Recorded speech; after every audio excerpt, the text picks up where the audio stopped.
La colère est à l'épanouissement personnel, ce que le frein est à l'accélérateur. Ou ce que Kobalade est au rap de qualité.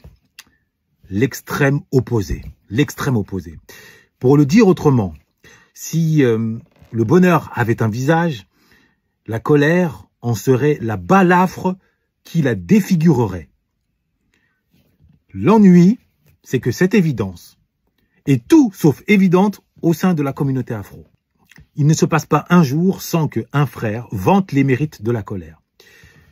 La raison, j'ai déjà eu à le dire, c'est qu'à travers la culture dans laquelle nous baignons, notamment la culture rap, la colère est glorifiée et sacralisée. Au point où nous la vivons, nous la percevons comme une arme. Alors que, dans les faits, si elle est une arme, elle est uniquement l'arme des faibles. C'est-à-dire ceux qui ne maîtrisent pas leur logos. En société, dans le monde des adultes, dit civilisé, où il faut savoir se maîtriser, la colère n'est rien d'autre que l'expression de la faiblesse, pour ne pas dire de la sauvagerie. Se mettre en colère, c'est faire partie des animaux échappés du zoo. Rien d'autre. Ce n'est pas moi qui le dis, c'est la société, que l'on le veuille ou non. Ce sujet est tellement important que je vais m'efforcer vidéo après vidéo de faire comprendre à un maximum d'entre vous, mes chers afronobles ou afronobles en puissance, qu'il est impératif de couper toute relation avec cette culture de la colère. Comme j'aime à le dire, ce n'est pas parce que tu as des bonnes raisons de te mettre en colère que tu as raison de te mettre en colère. Pour faire comprendre la véracité de cette phrase, rien de tel que de me servir de l'actualité. Et il se trouve que l'actualité nous sert un exemple fantastique par l'intermédiaire d'une interview livrée par un champion NBA, un certain Giannis, qui a été MVP, qui est l'une des pépites de la NBA actuellement. Écoutez bien le passage de l'interview, d'ailleurs, qui a fait couler beaucoup d'encre, tellement il est rempli d'une sagesse. Tendez bien l'oreille. Do you view this season as a failure?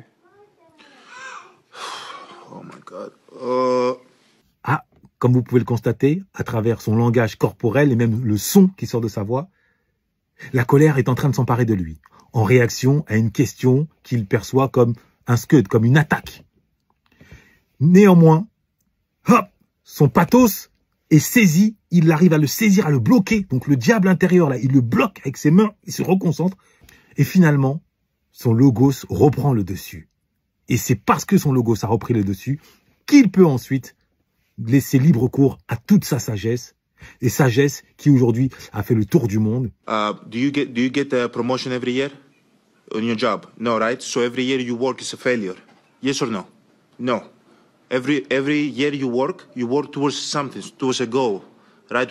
Which is to get a promotion, to be able to take care of your family, to be able, I don't know, provide a house for them or take care of your parents. You work towards a goal. It's not a failure. It's steps to success. So there's always steps to it. You know, Michael Jordan played 15 years, won 6 championships. The other 9 years was a failure? That's what you're telling me? There's no failure in sports. You know, there's good days, bad days. Some days you are able to be successful, some days you're not. Some days it's your turn, some days it's not your turn.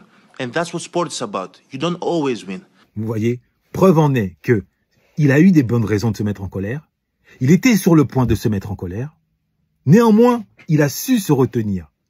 Et il en a été récompensé puisque, en se retenant, il a ensuite saisi son logos, il l'a articulé avec des mots, un argumentaire, faisant des analogies, en s'appuyant sur le cas de Michael Jordan, et il a fait mouche.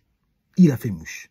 Donc voilà un exemple parmi tant d'autres qui prouve à l'excès à quel point ce n'est pas parce qu'on a des bonnes raisons d'être en colère qu'on doit se mettre en colère. Dès lors que l'on cède à la colère, notre logos s'efface. On perd pied, on perd ses moyens. Votre argent, c'est tout. J'en ai tout autant que vous. Nous sommes donc égaux. Oh non, non. Nous sommes différents. Moi, elle et lui, et Daisy, nous sommes tous différents de vous. C'est que nous sommes nés différents. C'est dans nos veines. Et vous pourrez dire ce que vous voudrez, faire ou voler, rêver ce que vous voudrez, ça n'y changera jamais rien. Une fille comme des... La ferme! La ferme! La ferme!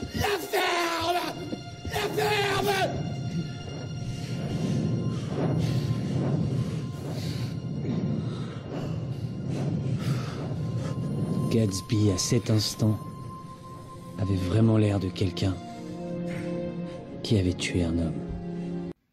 Et on perd tout court l'échange, on perd la bataille. Donc à nous de le comprendre. Si tu ne l'as pas encore compris, ce n'est pas grave. J'aurai d'autres occasions de venir te marteler cet impératif de couper tout rapport avec la colère et d'adopter la maîtrise de soi. La maîtrise de soi. Tu ne peux pas être maître de ton destin si tu n'apprends pas à te maîtriser. Quel que soit le contexte, ce n'est pas parce que tu as des bonnes raisons de t'énerver que tu as raison de t'énerver. Ne l'oublie pas, ne l'oublie jamais. N'oublie pas non plus que je t'attends le 14 mai prochain. Nous sommes à J-14. Le voyage direction la planète Logos. Il reste peu de place. Ne tarde pas trop. Sauf si, évidemment, tu ne souhaites pas changer de vie au détour d'une masterclass d'anthologie à l'occasion de laquelle je vais te donner les clés de maîtrise de ton super pouvoir, de ton Logos. Noblesse oblige.